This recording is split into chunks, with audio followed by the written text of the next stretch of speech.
हमारे वेबसाइट को हमको नाम देना होता है, और जो जगह लगती है उसे कहते हैं हम होस्टिंग, और उस जगह के लिए हम लोगों को गूगल को रेंट पे करना पड़ता है, जिसको हम होस्टिंग कहते हैं। जिसे जनरल भाषा में हम रेंट कहते हैं, जिसे जगह की अगर किराए पर अगर हमने कुछ लिया है तो उसको हम रेंट पे करते हैं, रेंटल पे करते हैं। उसी तरीके से यहाँ पर जो भी वेब होस्टिंग कंपनीज रहती है उन लोगों को हमें रेंटल पे करना पड़ता है, ताकि हम लोगों की जो भी इंफॉर्मेशन है, वेब इंफॉर्मेशन है, वो गूगल के ऊपर स्टोर रहे, उसके लिए हमें रेंटल देना होता है, तो उसे हम होस्टिंग कहते हैं।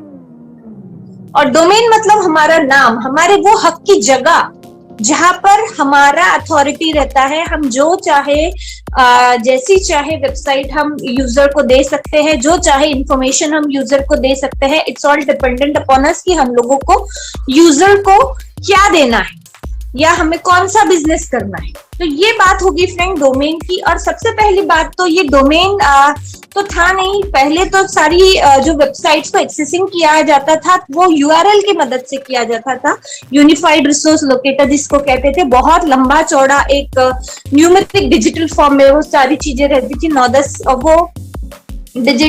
डिजिट्स को हमको याद रखना बहुत मुश्किल होता था। उसके बाद में ये डोमेन नेम सिस्टम आया। डोमेन नेम सिस्टम से क्या हुआ, बहुत सारी चीजें इजी हो गई, और वो जो numeric form, long numeric form of address को कन्वर्ट किया गया डोमेन में, एक सिंपल शॉर्ट नेम में, जिसको हम कहते हैं डोमेन। अब हम ऑनपैसिव पर आते हैं। हम लोगों के पास जो है वो www.onpassive.com, ये हमारा रूट डोमेन है, जिसे हम कहते हैं मेन डोमेन है हम लोगों का। सब डोमेन पे आने के पहले मैं डोमेन क्या है वो आप लोगों को यहाँ बता रही हूँ। onpassive.com ये जो हमारी रूट वेबसाइट है, इसको कहते हैं हम डोमेन, ठीक है। अब सब डोमेन क्या होता है, जैसे हम हमेशा से हमारे वेबिनार्स में कहते हैं कि onpassive क्या है, onpassive टूल्स ला रही है, ठीक है। तो ये टूल्स क्या है, ये टूल्स भी एक फॉर्म ऑफ वेबसाइट ही है। जैसे ओब्लेस की बात करती हूँ मैं, ठीक है, तो ये ओब्लेस भी एक वेबसाइट है, ओ ट्रैकर भी एक वेबसाइट है, और जितने भी टूल्स है, ओ क्रिएट हो गया, ओ पीयर हो गया, ओ वॉलेट हो गया, ओ स्टाफ, ओ काउंटिंग, जितने भी टूल्स है they all are in form of websites, ठीक है। तो उसका एक्सेसिंग हम एक वेबसाइट के तौर पर करेंगे, लेकिन उसका नेमिंग कुछ अलग रहेगा।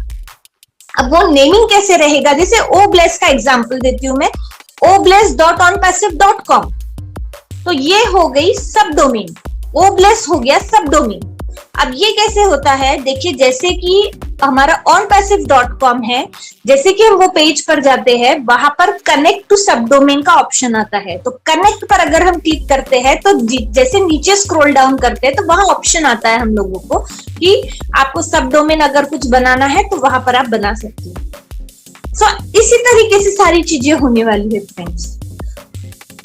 सो obles.onpassive.com, तो obles हो गया उसका सब डोमेन।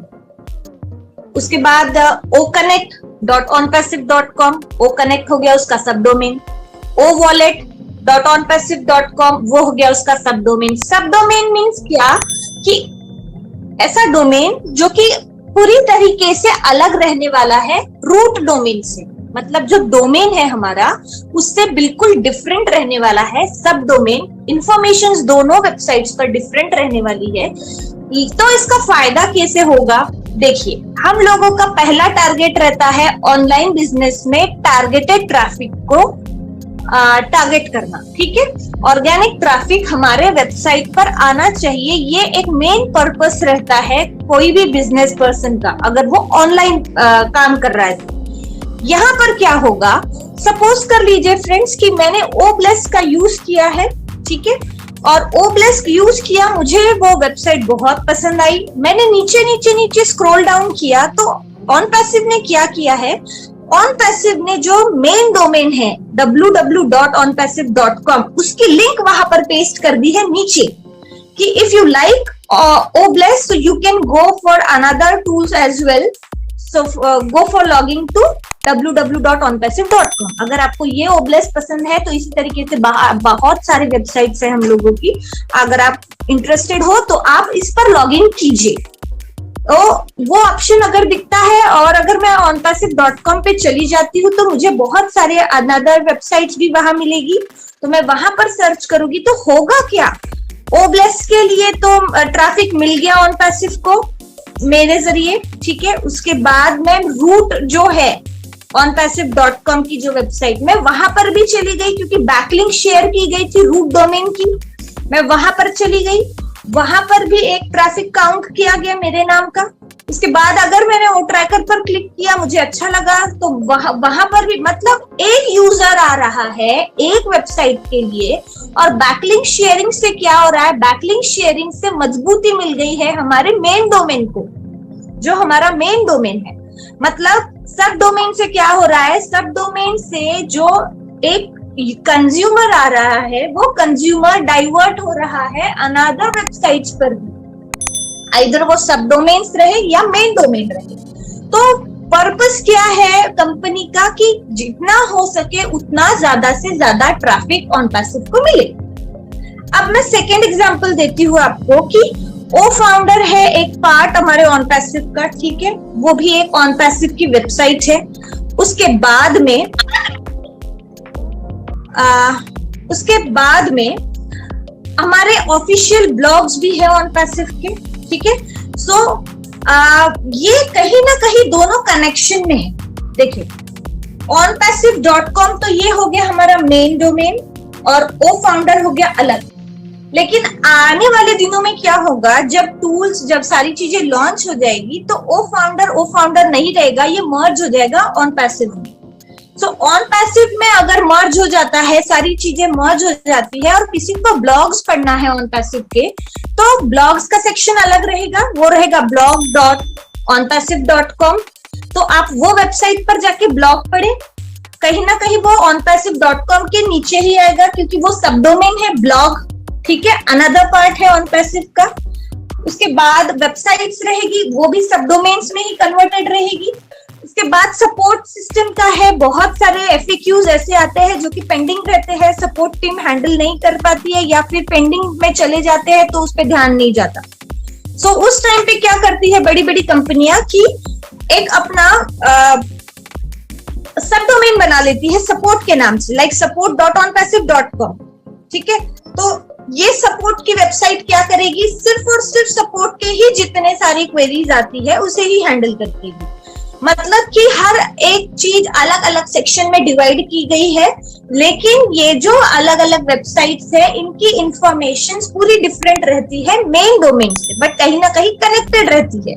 और जैसे कि मैंने अभी अभी कहा कि हम लोग बैकलिंक शेयर करते हैं, बैकलिंक शेयरिंग से क्या हो रहा है, बैकलिंक शेयरिंग ये बहुत इंपॉर्टेंट चीज होती है। अगर आप ऑनलाइन काम कर रहे हो तो ये एक दूसरे को, बैकलिंक शेयरिंग मतलब एक दूसरे को सपोर्ट करना, एक दूसरे टॉपिक को सपोर्ट करना। मतलब कोई एक टॉपिक पढ़ रहा है और बैकलिंक अगर उसमें दिख रही है, इंटरेस्टेड है वो बंदा, तो वो टॉपिक भी वो पढ़ लेगा। दैट मीन्स कि वो एक के साथ दोनों के लिए ट्रैफिक क्रिएट कर रहा है और ये सारी चीजें ऑर्गेनिक है। सो onpassive क्या कर रही है, onpassive भी यही सारी चीजें करेगी और अभी भी फिलहाल वही चीजें हो रही है। onpassive के ब्लॉग्स है, ओ फाउंडर्स है, ये डिफरेंट वेबसाइट्स की जो भी अर्निंग्स हो रही है, ऑर्गेनिकली जो भी अर्निंग्स हो रही है, उसका डायरेक्टली बेनिफिट जा रहा है onpassive.com को, ठीक है। और आने वाले दिनों में भी यही चीजें होंगी। सो इनडायरेक्टली ऐश सर का यही हम लोगों का कहना है, ऐश सर ने यही कहा हम लोगों को कि सब डोमेन्स और डोमेन्स कितना इंपॉर्टेंट रोल प्ले करने वाला है आने वाले दिनों। उसके बाद में हम लोग हमेशा से ये कहते आए हैं हमारे वेबिनार्स में कि हम लोगों के नाम की भी वेबसाइट बनेगी। तो वो वेबसाइट कैसे बनेगी, लाइक archanagawande.onpassive.com, तो वो भी एक पार्ट हो गया, दैट इज ऑल्सो अ सब डोमेन जो कि कहीं ना कहीं मेन डोमेन, रूट डोमेन से कहीं ना कहीं वो भी कनेक्टेड है। वहां पर हमारे परचेस टूल्स रहेंगे, ऑटो पायलट मोड पर सारे ट्रैफिक वहां पर आएगा और वो वेबसाइट्स वहां से यूज में आएगी। सो ये जो हमारे नाम की वेबसाइट्स जो भी बनने वाली है, उसका पर्पस क्या है कि हम लोगों का जितना ट्रैफिक आ रहा है उतना पार्ट ऑफ कमीशन हम लोगों के वॉलेट में जनरेट करने के लिए हम लोगों का भी एक सब डोमेन बनने वाला है, सिंपल एंड शॉर्ट। तो सोचिए फ्रेंड्स, यहाँ पे डोमेन एक रहने वाला है और सब डोमेन्स कितने रहने वाले हैं। ऑफिशियली देखा जाए तो एक ब्लॉग का डोमेन रहेगा, एक सपोर्ट का डोमेन रहेगा, जितने भी टूल्स है हम लोगों के, उतने डिफरेंट डिफरेंट वेबसाइट्स के भी सब डोमेन्स रहेंगे। और जो फिलहाल as a customer support buildup किया गया है ऑनपैसिव के द्वारा, 12 लाख फाउंडर्स जो भी है उनके नाम के भी सब डोमेन्स बनेंगे। सो कहीं ना कहीं क्या होगा कि इसका टोटल जो बेनिफिट है एज अ ऑर्गेनिक ट्रैफिक जिसको मैं कहूंगी, उसका डायरेक्टली बेनिफिट कंपनी को होगा और इनडायरेक्टली वो कहीं ना कहीं हमारे थ्रू होने वाला है। सो यही सारी चीजें हैं फ्रेंड्स जो ऑनलाइन होती है और जो ऑन पैसिव भी करने वाली है अपने साथ। और सबसे पहली बात तो जैसे मैंने पहले ही कहा कि टारगेटेड ट्रैफिक, हम लोगों का पर्पस पर्सपेक्टिव ही वो है कि हम ट्रैफिक को ही टारगेट करें हमारे वेबसाइट्स के लिए। सो अभी अभी जैसे मैंने कहा कि बैकलिंक शेयरिंग से कहाँ का टॉपिक किससे रिलेट अगर हम करते हैं, सो एक अगर कंज्यूमर आ रहा है तो वो इनडायरेक्टली 2 या 3 वेबसाइट्स पर भी सर्फ करके वो सारी चीजों को पढ़ सकता है, ले सकता है। और कहाँ से कैसा ट्रैफिक हम गेन करेंगे इसकी कोई आइडिया ही नहीं है, क्योंकि ये सारी चीजें तो अभी तो मैन्युअल हो रही है, सारी डिजिटली सारी चीजों को हम लोग ऑपरेट कर रहे हैं। बिकॉज आने वाले दिनों में ये चेंज होने वाला है और एआई आने वाला है, तो एआई आने के बाद सारी चीजें ऑटोमेटिकली होगी। तो जो डुप्लीकेशन होगा, मल्टीप्लीकेशन जो होगा वो कितने फास्ट होगा, रैपिडली होगा, उसका हम लोग अभी फिलहाल तो कोई अंदाजा ही नहीं लगा सकते। बट एक्चुअल क्या है, चीजें क्या है, ये मैंने छोटा सा प्रयास किया है मेरी तरफ से आप लोगों को सब चीजों को एक्सप्लेन करने का। होपफुली आई थिंक आप लोग समझ चुके होंगे।